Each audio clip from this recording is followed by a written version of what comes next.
শুনানি পর্ব শুরু হচ্ছে আজ। যেখানে তুমি রয়েছো সেখানে কোথায়, কোন কোন কেন্দ্রের শুনানি পর্ব শুরু হতে চলেছে আজ?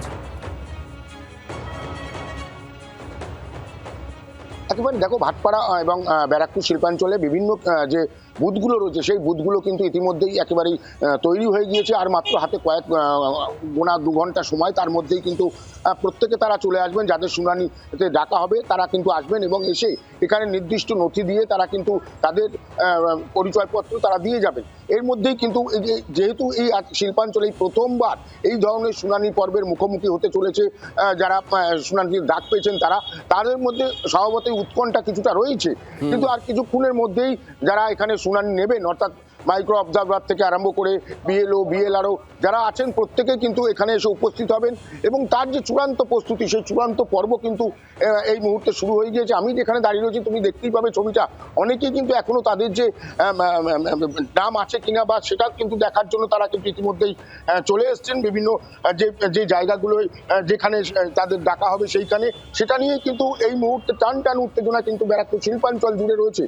তার কারণ যে প্রথম আজকে শুনানি পর্ব শুরু, প্রত্যেককে যারা আসবেন তারা নথি নিয়ে আসবেন এবং যে মাইক্রো অবজারভার থাকবে তিনি কিন্তু কার্যত, যেটা অন্য প্রতিনিধিরাও বলছিল যে তারা কিন্তু একেবারেই কার্যত প্রত্যেকটা নথি তারা খতিয়ে দেখবেন এবং খতিয়ে দেখার পর। বরুণ, তুমি আমাদের সঙ্গে থাকো, বিক্রম, রক্তিমা তোমরাও সঙ্গে থাকো। আর এই মুহূর্তে আমাদের সঙ্গে টেলিফোন লাইনে রয়েছেন তৃণমূল নেতা জয়প্রকাশ মজুমদার। জয়প্রকাশ বাবু, শুনানি পর্ব আজকে থেকে শুরু হচ্ছে এবং গোটা রাজ্য জুড়ে 294টি বিধানসভা কেন্দ্রে এতগুলো কেন্দ্রের মধ্যে শুনানি পর্ব আজ থেকে শুরু হচ্ছে এবং চূড়ান্ত তালিকায় ঠিক কত নাম বাদ যেতে চলেছে তা নির্ভর করছে এই শুনানি পর্বের উপর।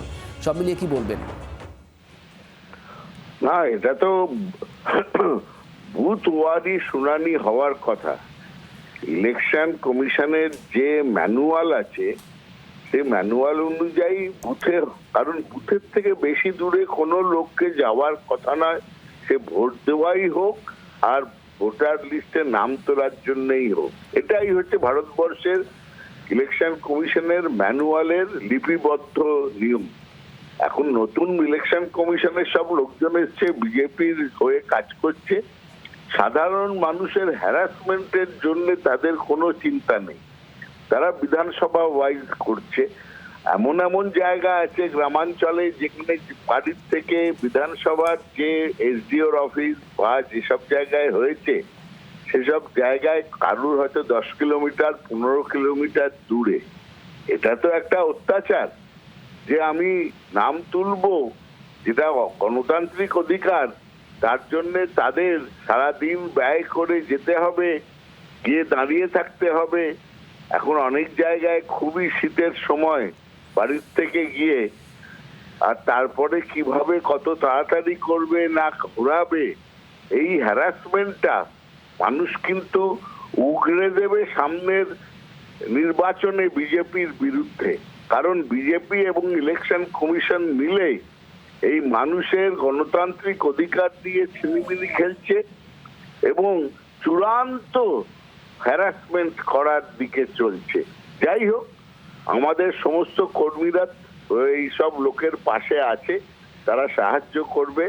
কোনো নাম বাদ দেওয়া চলবে না, বৈধ কোনো নাম বাদ দেওয়া চলবে না, এটাই আমাদের অবস্থান। জয়প্রকাশ বাবু ধন্যবাদ। তৃণমূল নেতা জয়প্রকাশ মজুমদার আমাদের সঙ্গে ছিলেন। আর এই মুহূর্তে আমাদের সঙ্গে রয়েছেন বিজেপি নেতা দেবজিৎ সরকার। দেবজিৎ বাবু, আপনি শুনছিলেন জয়প্রকাশ বাবুর বক্তব্য। আবারও একই রকমের দাবি, কোনো বৈধ ভোটারের নাম যেন বাদ না যায়। এর পাশাপাশি তিনি বলছেন যে ভোটারদের হ্যারাস করা হচ্ছে, শুনানি কেন্দ্রের সংখ্যা অনেক কম, এমনটাই বক্তব্য। কি বলবেন? জয়প্রকাশ বাবুর বক্তব্য তো মন দিয়ে আমিও শুনেছি, আপনিও শুনেছেন, সমস্ত শ্রোতা বন্ধুরাও শুনেছেন, দর্শকরা শুনলেন। কোনো নাম বাদ দেওয়া যাবে না, কোট আনকোট কোনো নাম বাদ দেওয়া যাবে না। তারপরে ঢোক দিলে কোনো বৈধ নাম বাদ দেওয়া যাবে না। আসলটা বলে ফেলেছিলেন। এই যে আজকে শুনানি শুরু হয়েছে সেটা হচ্ছে রোহিঙ্গা বিতাড়নের শুনানি, সেটা হচ্ছে অবৈধ বাংলাদেশি মুসলমান অনুপ্রবেশকারী বিতাড়নের শুনানি, আর বৈধ ভোটারদের ভোটদান করার শুনানি। কোন রকম মৃত ভোটার, অবৈধ ভোটারদের দেখা যাবে না, সেটাকে নিশ্চিত করার শুনানি। আমরা এই পদ্ধতিকে স্বাগত জানাবো, কিন্তু তার সঙ্গে এটাও বলবো যে বৈধ কোনো নাম যেন বাদ না যায়, কখনোই যেন না যায়, তাদের জন্য আমরা সবসময় সঙ্গে আছি। কিন্তু তৃণমূলের এই চক্রান্ত মানুষকে এই মানে রাগিয়ে দেওয়ার বা ফুসিয়ে দেওয়ার এই যে ব্যাপার, আরে রেশন দোকানে মানুষ দাঁড়াচ্ছে তখন গণতান্ত্রিক অধিকার ক্ষুণ্ণ হয় না? একটা হাসপাতালে একটা বেড পাওয়ার জন্য দিনের পর দিন দাঁড়িয়ে থাকতে হয়, তখন গণতান্ত্রিক অধিকার ক্ষুণ্ণ হয় না? জয়প্রকাশ বাবুরা তখন তো বলেন না। এখন মনে হচ্ছে একটা ভোটার লিস্টে নাম তোলার জন্য শুনানির সময় দেবে না নাগরিক হিসেবে? সবাই দেবে, সবাই ভোটার হতে চায়, বৈধ ভোটার হতে চায়। ওনাদের ওই রকম জালি 2 নম্বরই ভোটার কেউ হতে চায় না। বোঝা যাচ্ছে তৃণমূল আপনার বক্তব্য। হারছে- দেবজিৎ বাবু ধন্যবাদ। দেবজিৎ সরকার বিজেপি নেতা আমাদের সঙ্গে ছিলেন টেলিফোনে।